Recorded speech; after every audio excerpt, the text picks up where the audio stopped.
ایک standard quality of life کے حوالے سے یہ ویڈیو بنا رہے ہیں. ایک فیملی جو اپنی کوالٹی آف لائف بھی انجوائے کرنا چاہ رہی ہے تو اس میں پھر گاڑی ایک بہت ضروری چیز ہے, اس کے بغیر آپ رہ نہیں سکتے. اگر آپ ڈاؤن ٹاؤن میں رہ بھی رہے آپ ارد گرد تو سارا موو کر لیں گے ایزیلی, لیکن آپ سیر کرنے کہیں نہیں جا سکتے. ہاں سیر کرنے دور کسی رشتے دار دار کو بسیں ہی لینی پڑیں گی اور وہ ٹائم بھی اتنا ہی زیادہ لگے گا, بہت زیادہ ٹائم. یہ سمجھ لیں کہ بس پہ ٹریول کرنے کا مطلب ہے کہ 3 گنا ٹائم آپ کو لگ جائے گا. ٹھیک ہے جی. بٹ اینی وے گاڑی پہ آتے ہیں تو گاڑی میں 3 طرح کے خرچے بڑے امپورٹنٹ ہیں جو اپنے ذہن میں رکھنے ہیں. ایک تو یہاں پہ موسٹلی لوگ اب لیز پہ گاڑی لیتے ہیں, وہ رینٹل ارینجمنٹ ہوتی ہے کہ بعد میں آپ ماڈل ہر 3-4 سال بعد چینج کر سکتے ہیں اور پھر نئی گاڑی ہوتی ہے اس کے خراب ہونے کے چانسز کم ہوتے ہیں. تو ایک آپ کی منتھلی جو چارجز ہوں گے گاڑی کے حوالے سے وہ لیز پیمنٹ ہے. دوسری جو چیز ہے وہ ہے گاڑی کی گیس, ظاہر بات ہے آپ جب کچھ لائیں گے تو وہ بھی آپ نے کرنی ہے. اور تیسری چیز جو بڑی امپورٹنٹ ہے اور شروع میں بہت پینچ کرتی ہے امیگرینٹس کو, وہ ہے انشورنس. کیونکہ ظاہر بات ہے جب ہم نئے یہاں پہ آتے ہیں, ہماری کوئی یہاں پہ روڈ ہسٹری اس طرح کی یا ڈرائیونگ ہسٹری نہیں ہوتی, تو ہماری جو انشورنس ہوتی ہے ایز اے ڈرائیور وہ بہت زیادہ ہوتی ہے. تو ان تینوں خرچوں کو اگر ہم لا لیں اور یہ اسیوم کریں کہ آپ نئی گاڑی لیز پہ لے رہے ہیں, اس کی مینٹیننس وغیرہ ٹوٹلی زیرو ہے, فری ہے جو ہوتی ہے, تو پھر بھی آپ کو $600 سے $800 مہینے کا ایک اوسطن درجے کی گاڑی رکھنے کے لیے, جیسا کہ کوئی ٹویوٹا کرولا ہے, کوئی آپ نے ہونڈا میں سے کوئی بیسک کار پکڑ لی سیڈان سے, یا کوئی چھوٹی موٹی SUV آپ نے پکڑ لی نسان وغیرہ کی. اب ہمیں بتائیں جو یہ مسلینیس میں کیا کیا چیز شامل ہے اور کتنا اس کا ہے منتھلی.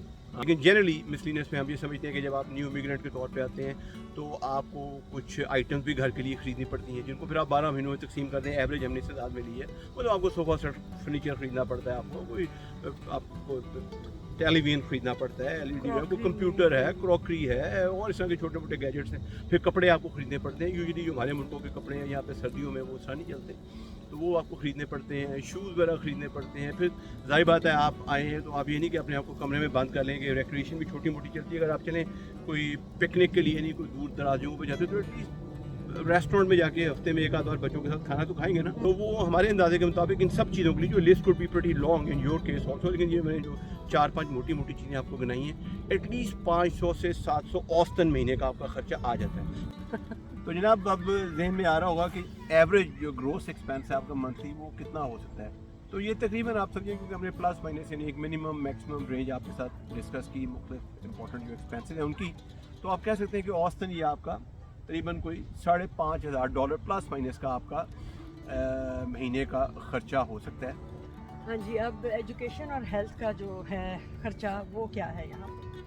یہ بڑا جناب انٹرسٹنگ آپ نے کوشچن کیا ہے, ایجوکیشن اور ہیلتھ. تو جناب دیکھیں جب آپ کینیڈا موو کرتے ہیں نا تو یہ آپ کے لیے خوشخبری ہے.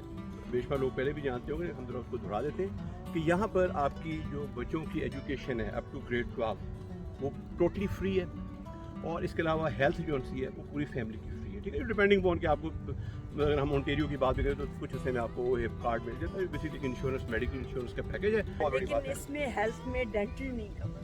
ہاں ڈینٹل نہیں کور, یہ آپ نے صحیح بات کی. ڈینٹل جو ہے وہ تو پتہ نہیں کور, لیکن اس پہ بھی ایک جو ریسنٹ چینجز آئی ہیں, اگر آپ کو پتہ ہو جو یہاں پہ پریزنٹ رجیم ہے لبرل, تو ان کے ساتھ جو NDP جو انہوں نے جو ایک کولیشن گورنمنٹ بنائی ہوئی ہے مائنورٹی گورنمنٹ, اس میں انہوں نے اب اس سال سے 2022 سے جو 12 سال تک کا بچہ ہے اس کے لیے جو ڈینٹل ہے وہ بھی فری کر دی ہے, اور یہ اگلے سال بڑھا کے اس کو یہ جو 18 سال سے بڑی عمر کے لوگ ہیں ان کے لیے بھی کریں گے اگر آپ کی سالانہ آمدنی $70,000 سے کم ہے. تو definitely as a new immigrant آپ $70,000 تو نہیں کما رہے ہوں گے, تو بائی دا ٹائم آپ لوگ 2023-24 میں یہاں لینڈ کریں گے ہماری ویڈیو دیکھنے کے بعد, تو آئی ایم شیور کہ آپ کا ڈینٹل بھی اس میں کور ہوگا, کیونکہ یہ آلریڈی یہاں پر موو چل چکا ہوا ہے, گورنمنٹ نے اس کو اپروو کر دیا ہے. تو یہ بھی ایک خوشخبری ہے آپ کو.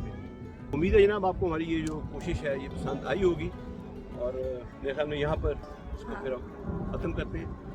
اپنا بہت سا خیال رکھیں اور ہمیں اپنی دعاؤں میں یاد رکھیں. ہمارے چینل کو سبسکرائب کریں, لائک کریں, شیئر کریں, اور کمنٹس میں ضرور بتائیں کہ آپ کو ویڈیو کیسی لگی اور آپ اور کس قسم کی ویڈیوز چاہتے ہیں. جی ڈیفینیٹلی آپ کا فیڈ بیک ہے وہ بڑا امپورٹنٹ ہے, ہمیں یعنی کہ موٹیویٹڈ رکھے گا. ٹھیک ہے جناب, اوکے, ٹیک کیئر, اللہ حافظ.